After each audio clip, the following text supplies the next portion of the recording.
Hi, folks. Welcome to Cordiscos Corner. Unfiltered commentary. And not your truth, the real truth. Please like, share, and subscribe. And as always, thank you for your support.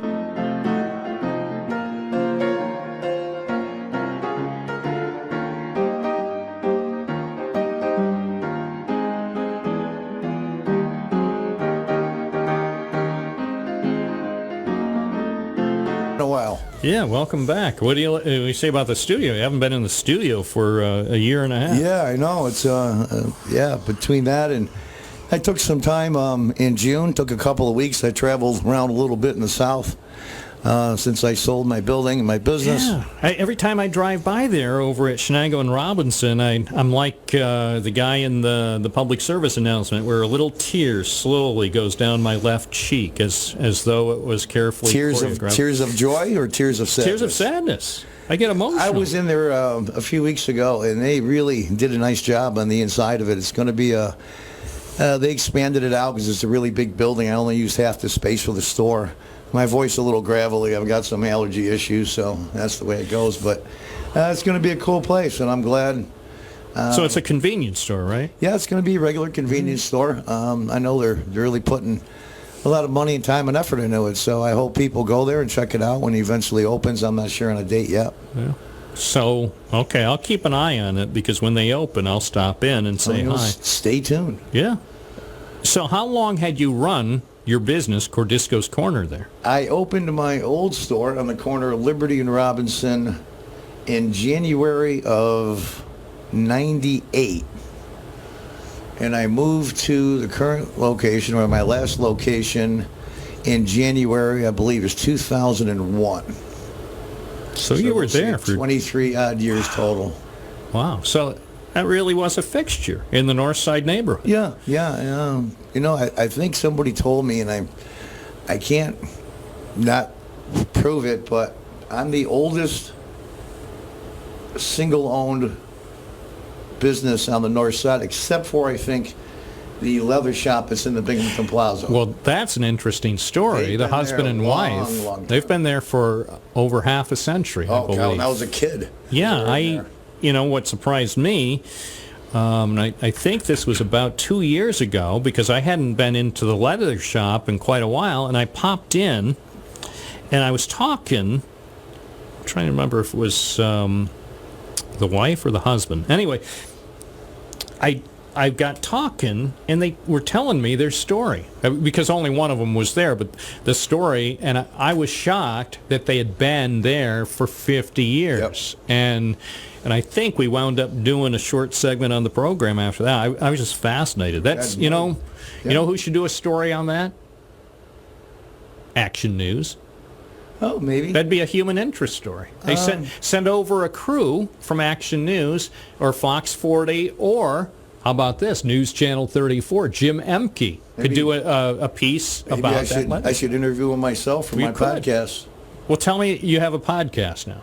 Oh, yeah, just on a few sites now. I just got on Gitter. Yeah. I'm on Odyssey. I'm on YouTube. We're doing some podcasting on Spreaker, and I'm starting to expand out a little bit. Being a conservative on things like YouTube, you're pretty much shadow banned, but I do my best. Have they deplatformed you yet? No. What they do is they call shadow ban, or nobody can see you except for your subscribers. How did they get away with that? This is supposed to be a free country, so if you're a conservative and you have views that you want to get out to other people, either people who are like-minded or maybe people just interested in different viewpoints. Or even disagree. I don't have a problem with it. Right. So how can YouTube or these other giant social media companies, how do they justify it? How do they justify it? They live in a bubble just like most of the Democrats in Washington. They don't know what the real world is like, i.e. the United States. They only know their little bubble they live in, and it's reinforced every day. It's bizarre. Sure it is. So now, one of the things I know you feel strongly about is this insurrection. The January 6th, they held the insurrection, and they went wild. We saw the video. Yeah. Well, the thing, first of all, it was incredibly stupid. Why did they do it? You got the one guy, he's like, what was he, the shaman or shaman? He was just a whack job. He seemed like right out of Hollywood, Central Casting. It's like an Animal House. It's like an Animal House exactly. episode. You could picture him and John Belushi hanging out. If that was an insurrection, they really sucked at it. I mean, and armed too. Here's the thing: what were they armed with? Well, none of them had any weapons except for I think somebody dug up one crowbar. Well, and then somebody was using a fire extinguisher to attack a cop. Well, no, that was what they grabbed inside the building, probably. Yeah, but you don't attack people with fire extinguishers. Here's the thing: of the 550 people, I believe, investigated or arrested, insurrection is a very serious federal charge. Oh, it's terrible. How many got charged with insurrection? I don't know. 0. That's the thing. What's wrong with an insurrection? So the question, it's a real insurrection. You know what I think? Let their emotions get the best of them, and they acted stupid. But here's what I suspect, and I can't prove it. I suspect the Justice Department is still controlled by appointees from the former guy, and so they're afraid. No, they're afraid to file insurrection charges because not afraid, not at all. They won't be able to go down to his country club. Oh, okay, they're all Trump people. They're afraid. They got people 8 months. You have to talk closer to the microphone. 8 months in jail. Right. For what? Walking through a doorway that a Capitol police officer opened and said, "Please come in." But they shouldn't have been there. You know, John. Come on. You and I both know if we went down to the Capitol, neither of us would go in because we know it would be trespassing unless Nancy Pelosi or Chuck Schumer. They went after people outside the building that are at the rally. But there were hundreds of thousands of people there, and a couple of hundred people act stupid. It's funny how it's interesting that tens of thousands of people were rioting and pillaging all the major cities, and they say, well, just a small percent, mostly peaceful protest. Well, if you take 400,000 people to Trump rally outside the Capitol and a few hundred storm the Capitol, that sounds like mostly peaceful to me, but somehow those two things just don't go together. It's all one-sided. Yeah, the people that caused physical injury should make restitution to the building. They should do some jail time. Trespassing, maybe a fine. What about prison time? I mean, jail is easy. Prison time for walking through a door. Anybody can do jail time. I mean, you do jail time, 8 months up at Front Street Hilton. People that are outside the building at the rally. Not even. All they're doing was exercising their right to assemble. They did what about nothing that else guy? Wrong. Did you see the guy? He was actually in Pelosi's office, and he was acting like he owned the joint, which he does as a taxpayer. He was sitting in his chair with his feet up on the desk. What should he get?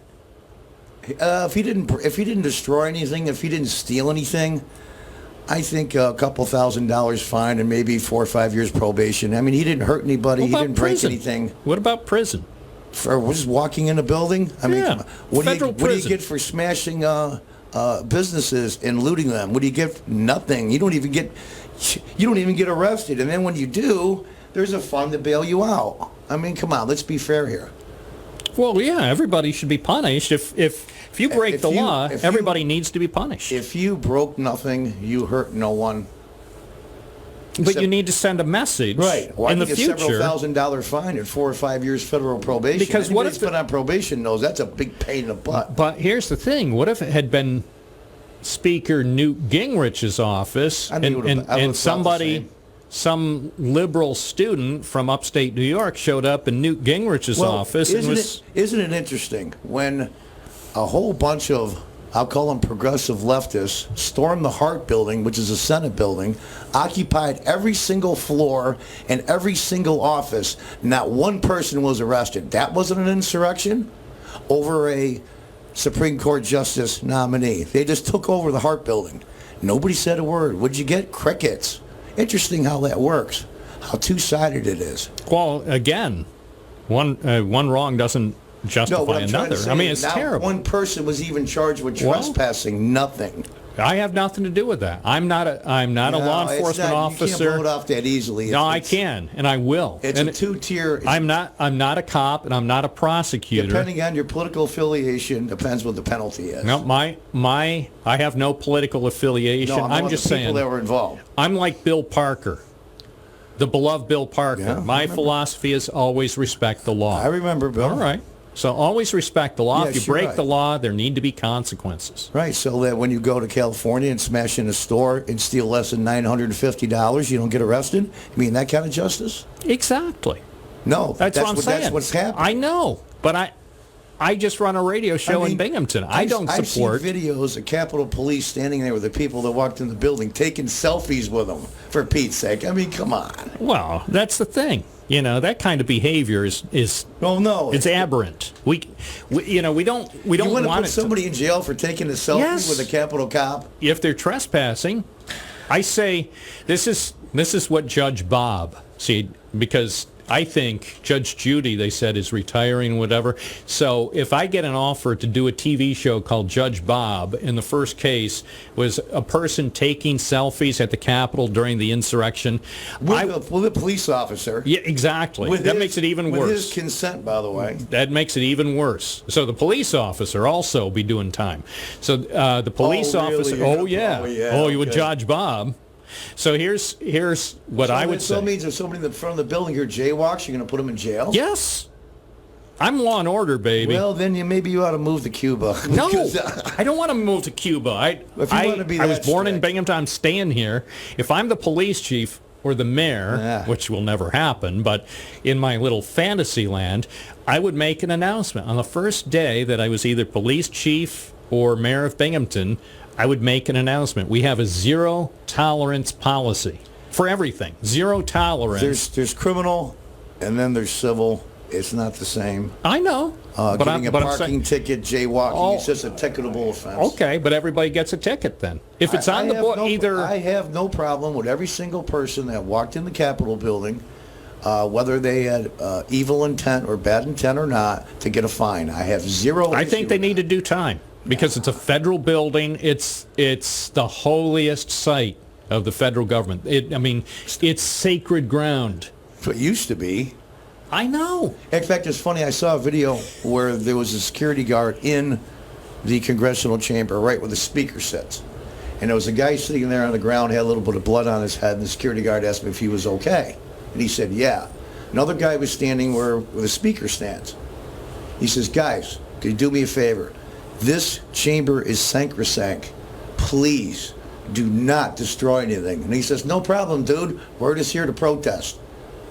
You don't protest. You can't protest at a federal... You think for a minute that any of the protesters that were storming around cities last year were in that chamber, that it wouldn't have looked as good as it did when those guys left? You're kidding yourself. They destroyed very little, if any. But they destroyed some stuff. And did you see they actually were using a battering thing to smash windows? To get in the windows. Yep, that I had a problem with. Destruction that shall person never should go to jail. Yeah. And I'll tell you what, just so you know, if either, say, when the program's over, if you and I walk half a block down to the federal building and you and I go inside that federal building in an area that's not open to the public, you and I are both likely to wind up going to jail. It depends if I organize a protest for racial justice in the federal building and go in. I bet you $1 you don't get arrested. Well, the bottom line is John Cordisco depends what side of the aisle you're on. But the bottom line is, John, you're not going to organize that. We both know it. No, but the federal people in there know this is a protest for racial justice. You know what? Most of the people escorted outside the building and told to get lost. Here's a secret about the people who are making up the security over at the federal building. Most of them are retired cops. Oh, yeah. And so most of them believe exactly the way you do. Believe what? Their worldview is almost identical to your worldview. Well, not so much anymore. I think almost a lot of police stations, the good cops have already... No, I'm talking about the federal building. Well... Trust me. I haven't talked to them in the last few months. I can tell you almost all of the officers who guard our Binghamton Federal Building are very much in support of almost everything you said. I used to do that when I was a councilman. We used to put in legislation. I mean, you want to make the penalty this and the penalty that. I says, come on, guys. That's what we're talking about here. I mean, nobody's perfect. Well, I know. But to put somebody in jail, but if it's on the books, a doorway that's a 60-year-old woman, give me a break. Yeah, if it's on the books. It wasn't an armed insurrection. Everybody it was terrible. Some people were armed. What about the zip tie guy? The guy came with zip ties because he wanted to hold members of Congress hostage. I want to be 6 foot and have blonde hair. There's some things you can't have. But the thing of it is, though, it was a bunch of people acting stupid. Now, why they did it, I think their frustration level, I think a lot of people in the crowd were egging them on, and they're grown people. They did what they did, so you can't blame anybody else. They were just frustrated with the system in general. Oh, everybody's And frustrated. frankly, I can't blame a lot of people for what happened last year. We don't know what happened, nor will we ever get the real answers about the election last year. It could be very well be legitimate, but nobody's going to know. Stay tuned, folks. We'll have more with John Cordisco coming right up. We're live and local on a Thursday. Held in the streets. So we don't have much time left. I mean, time flies when I'm having fun. But Well, I want to mention a couple of things. well, yeah, since mention I'm one here. thing. I'm just going to promote my channel a little bit on YouTube. If anyone wants to go on and look at it, it's John Cordisco / Cordiscos Corner. Fair warning, I don't mince words. I So talk do you plain use English. strong language? I have sometimes? a beeper. I have a beeper on my podcast thing where I beep out sometimes. So But some it's not- language that you might not hear on this program. It's not inappropriate though. Okay. It's just, and it's doing pretty well. But I'm still plugging along. I do a couple episodes a day, and sometimes I'll cover current events, and sometimes I'll just talk about a subject of general interest, and it's pretty cool. Now my board isn't as big as yours; it's about half that size, but I'm starting to get the hang of it. A lot of technical stuff involved. Yeah. Did you ever do it live? Or is it always I recorded? thought about it. Since I had the back of my store when I was doing the recording of me, now that I'm at my house now, I've sold the building, I haven't set up the area where I film myself. I might go live. I mean, I have capability to do that, yes. So this is an important year for the city of Binghamton because we will have a new mayor because Richard David can't run for his third correct. term because of term limits. So That's correct. we only have just a few moments left. Just give me your thoughts about this year's election for mayor. Well, you know that I'm a Republican now, so I'm going to support Jared. I think Rich has done an incredible job keeping the taxes low for one. That's not an easy feat. And I've worked on 8 budgets and trying to make it so you have 0 tax increases as costs go up, as the contribution of the pension funds go up and on and on and on, and you're nickel dime to death. Keeping the taxes increases at 0 is a Herculean accomplishment. And I think Jared was right there along with Rich the whole time. And so I think he got a lot of knowledge just for being there. Well, what do you think about Joe Burns, who's the Democrat? I know Joe. And he's part of a family. His dad was mayor, and his uncle was mayor for a few months. When I was a councilman, his dad liked me a lot. And I know Joe, and I know John. And I saw Joe at the NAACP thing a few years ago. You know, he's a decent guy. I'm not going to put the guy down. But it's going to be interesting. How come you haven't run for mayor? Well, because well, it's a job that I don't think it's funny. You have to be a politician, and I'm not one. I mean, that's what used to get me in trouble. I speak plain English. But it worked for Donald Trump. Well, Donald Trump, yeah, that's true. It did. So, But, well, you know, we're out of time. But we'll have you back soon because there's so many topics to talk about. John Cordisco. I would love to co-host just one day. Well, that ain't happening. Oh, come on. No, that ain't happening. But you will be back out as a guest. Field some phone calls. How's that? Maybe, yes. Okay. John Cordisco, thanks. Take care, Bob. Thursday morning live, we have fun on Binghamton.